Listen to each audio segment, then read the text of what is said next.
já que você tocou nesse assunto, a gente falou que ia tocar na parte menos agradável, né, dos acontecimentos menos agradáveis, vamos nos livrar logo deles. Não, porque assim, cara, para quem não lembra, né, para quem não conheceu, o campeonato de Fórmula 3 de 1990, a Fórmula 3 sul-americana vinha num crescendo, né, tinha tido um campeonato excelente em 89. Em 90, o Fausto montou a equipe da Cara que corriam você e ele, né? Eram os dois pilotos. Fora vocês dois e o Formigão, ninguém mais andava de chassi Halt. E os Reiner e Dallara ganhavam tudo. Quando vocês entraram, os Halt começaram a ganhar a corrida, especialmente o seu, né? E aí começou uma polêmica de que o seu carro tinha uma suspensão ilegal, que não se enquadrava no regulamento do campeonato sul-americano, esse carro aí. Vocês tiveram que gastar uma grana com advogado, com laudo da FIA, palavra de comissário técnico da FIA, era o Gabriele Kadringer, na época, né? E, assim, teve corrida, me corrija se eu estou errado, teve corrida que não deixaram vocês atravessarem a fronteira, teve corrida que tentaram te desclassificar, e teve corrida que um veterano piloto, né, não vou dizer o nome dele, mas chama-se Pedro Mufato, né, ele nitidamente segurou você nas voltas finais. O que houve ali? Qual era a política que gerou todos esses acontecimentos? Hoje você pode falar abertamente sobre esse assunto? Não, lógico, eu falo e falo num estado assim, tipo, esse evento, tudo isso que você descreveu foi o que mais me deixou forte, foi o que mais me deu força para eu continuar e para eu falei, não, agora eu vou mesmo e eu vou reganhar, eu vou andar, eu vou ganhar tudo, sabe? Me deu confiança, me deu mais gasolina para o fogo, sabe? Porque tudo isso, o que aconteceu? Outra pessoa que me ajudou muito quando eu estava na Inglaterra, nesses anos que eu te falei que eu fazia pouca corrida, foi o Ron Taranak, que era o dono da Halt, né? Da Ron. E eu sabia que o carro deles era melhor. Eu já tinha andado no Reiner e andei no Route e tinha um baita relacionamento com o cara, né? E ele gostava de mim, né? E quando eu falei que eu ia correr no Brasil, ele falou assim, pô, então compre esse carro, que esse carro tem pouco uso, né? E é um carro que eu sei, porque na época os carros eram feitos manuais, né? Na mão, eram todos de alumínio, né? Com honeycomb, não, assim, tinham pouca fibra de carbono, né? E eles sabiam que aquele carro, no gabarito, era um carro muito bom, né? Na verdade, eram 2 carros e a gente comprou esses carros para levar para o Brasil. Esses carros correram na Itália, né? Então, na época, tinha a Fórmula 3 inglesa, a italiana, a alemã, a francesa e a japonesa. Cada um corria com um pneu diferente, né? A suspensão dos carros, não, por exemplo, do carro que corria com pneu Avon na Inglaterra, não era igual a que corria com pneu Pirelli na Itália, né? Que não era igual ao que corria com o pneu da França ou da Alemanha ou os Yokohama lá do Japão, entendeu? Cada carro tinha uma suspensão, que eu lembro isso, que era a suspensão Mark I, Mark II, Mark III. O Ron Taranak falou, pega esses carros que você vai correr de pneu Pirelli, esses carros estão prontos, né? Você vai comprar um carro de uma equipe aqui da Inglaterra, você vai ter que trocar toda a suspensão, né, para o pneu Pirelli. E, na verdade, foi isso. A gente,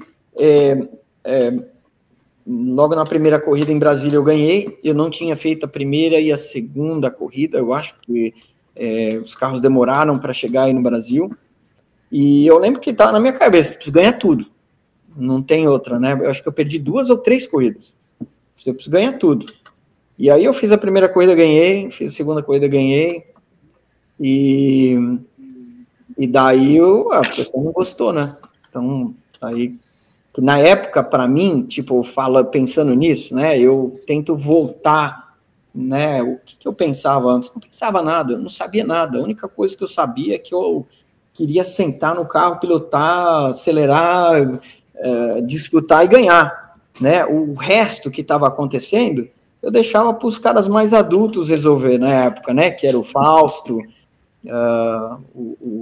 o Avalone, né? Que era o diretor de equipe, o Zé Roberto Sabaté, o Zeca, que hoje é o diretor da KTF aí, eu deixava para eles resolverem, né?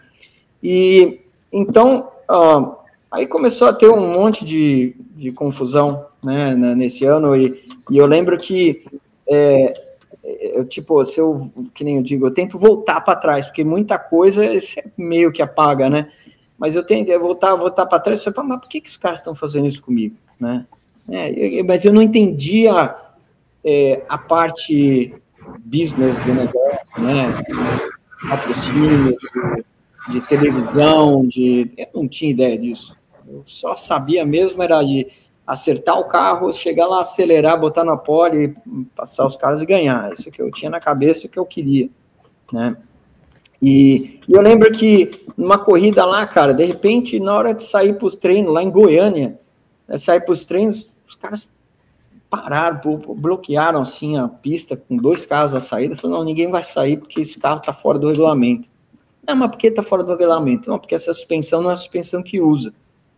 Ah, mas como é que vocês sabem? Aí, né, isso, na verdade, eu nunca fui direto nesse argumento, eu nunca tive pessoalmente direto nesse argumento, né? Esse argumento, quem realmente peitou tudo isso foi o Avalone, né? E o Fausto, né? E era, na verdade, era uma hipocrisia, uma falta de conhecimento, né? Que o pessoal falava que não é, porque eu acho que o Formigão tinha uns Houts, mas o dele tinha vindo da Inglaterra, então a suspensão dele era a suspensão da Inglaterra, que não funcionava tão bem quanto a minha, né? Uhum. E daí eles, aí foi feito um monte de como é que se diz, eles fizeram um monte de colocaram um monte de barreiras, não, você não vai correr, você não pneu novo para classificar não tinha, entendeu? Então, aconteceram algumas coisas que, como eu falei, eu sou um cara de sorte, sou um cara de sorte. Uma etapa em São Paulo, eles não tinham pneu, eles não iam me dar pneu para eu classificar. E a gente só estava andando no treino com os pneus velhos, então não tinha pneu novo para classificar, né? E aí o que aconteceu? Choveu, e a gente tinha pneu novo, chuva. Eu fiz a pole, né? Então, essas coisas iam meio que derrubando, sabe? E eu falei, quer saber? Eu tô ganhando desses caras na pista, né? Eu tô ganhando desses caras na pista, então eu tenho que continuar acelerando e ganhando deles, não tinha outra opção. Eu tinha que ganhar ou ganhar. E aí um dia eu lembro que eu falei para o Avalone, falei, quer saber, fala para eles qual é a suspensão que eles querem que bota no carro. E o Avalone falou, pô, olha, tem que ter cuidado, eu acho que não vai funcionar. Fala para eles, né? E eu te falei, fala para eles, porque eu nunca fui direto, eu era muito moleque para estar discutindo esse tipo de coisa com os caras, né? E aí eles falaram, não, essa suspensão aí, marque, sei lá das quantas. Eu nem lembro qual delas, das 3 que era. Mas botou no carro, cara, a gente testou, ficou melhor ainda. aí era um tchau, que você não tem ideia. Então, daí, como é que eles me seguraram? Numa das corridas que era para ir para a Argentina, todas as equipes viajavam num comboio, né? E na hora que passou na alfândega do Brasil para a Argentina, a CBA, se não me engano, não sei se era a CBA, nem me lembro qual órgão que era, tinha que ter toda a papelada de, tipo, acho que é de exportação temporária, não me lembro direito qual que foi o negócio, eu sei que eu já estava ganhando o campeonato, porque eu tinha ganho todas as corridas até então, e aí, na hora de... Eu lembro que estava pronto já para viajar e o motorista do caminhão ligou lá pro pro Fausto e falou, cara, não tem papel para a gente passar a fronteira. Não tem e não vai ter, já falaram que não vai ter. E essa foi agora eu lembrei, eu perdi 2 corridas e mais essa. Foram 3 corridas que eu perdi, de 9 que eu fiz. E eu ganhei 8 das 9 que eu fiz. Né, que o campeonato eram 12 corridas. E aí foi indo, né, cada vez que eu ganhava, e aí já estava com a suspensão deles, então daí tinha uma complicação dos outros caras que eu não entendia, né? Pô, eu lembro que isso realmente aconteceu, o Mufato 2 vezes tentou me botar para fora, né? Isso é uma coisa que eu não entendia, eu falei assim, um cara tão legal, que ganhou tantas corridas, eu olhava para ele e falava assim, bom, sabe quando você é menino, você olha pro cara e fala assim, isso é um Mufato, mas de repente o cara tá lá te atrapalhando, sabe quando dá aquela confusão na cabeça, você começa a se misturar os pensamentos, mas o que eu fiz, né? O que eu fiz? Não fiz nada, eu não fiz nada, estava lá só correndo para ganhar a corrida. Uhum. Né? E então, na verdade, foi o que aconteceu, e na última corrida foi mais toda aquela confusão, né? Que já estava chegando no final, eu precisava ganhar a corrida, para ser campeão sul-americano. Eu já tinha sido campeão brasileiro, isso. E eu lembro que deu a largada, eu fiz a pole, o Rubinho em segundo, deu a largada, o Rubinho me passou, o Rubinho me passou na largada, eu passei ele antes da primeira volta, e quando a gente chegou no S do Senna, tinha tido uma batida na largada e os carros ainda estavam lá, o Formigão era um deles, e estavam dando a bandeira amarela, o Rubinho me passou, e daí a gente ficou ali numa briga, e no finalzinho eu consegui passar o Rubinho, ia ganhar a corrida, né, e daí, acho que foi na junção, na última volta, que eu lembro que isso já tinha acontecido antes, eu olho para frente, eu devia ter, era pouco a distância minha do Rubinho, eu lembro que eu estava controlando, mas era pouca, não era muito. E daí eu falei, putz, não é possível. E eu olhei e era um Mufato na frente. Falei, grela, mas será que ele vai fazer de novo?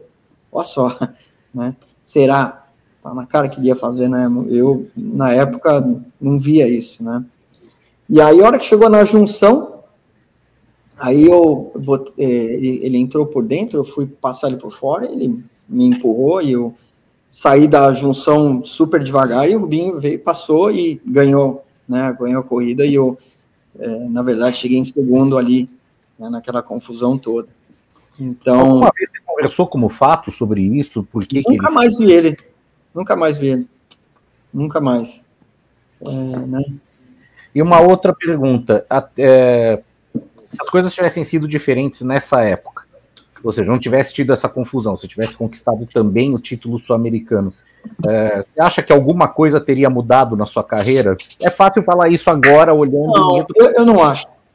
Não acho, de verdade. Acho que é mais um troféu que ia estar aqui comigo. Eu acho que, pelo que eu já contei da minha história para vocês, tudo que aconteceu para mim e comigo teve um motivo importante, por uma coisa melhor, né? Então, hoje eu vejo isso como uma coisa, tipo, eu lembro que aconteceu. Quem que na época dava muita atenção, por exemplo, na Europa, para um campeonato brasileiro sul-americano de Fórmula 3? Não dava.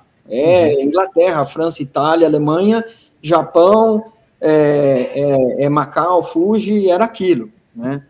Então, e eu lembro que numa das primeiras, no mês de janeiro do ano seguinte, uma das primeiras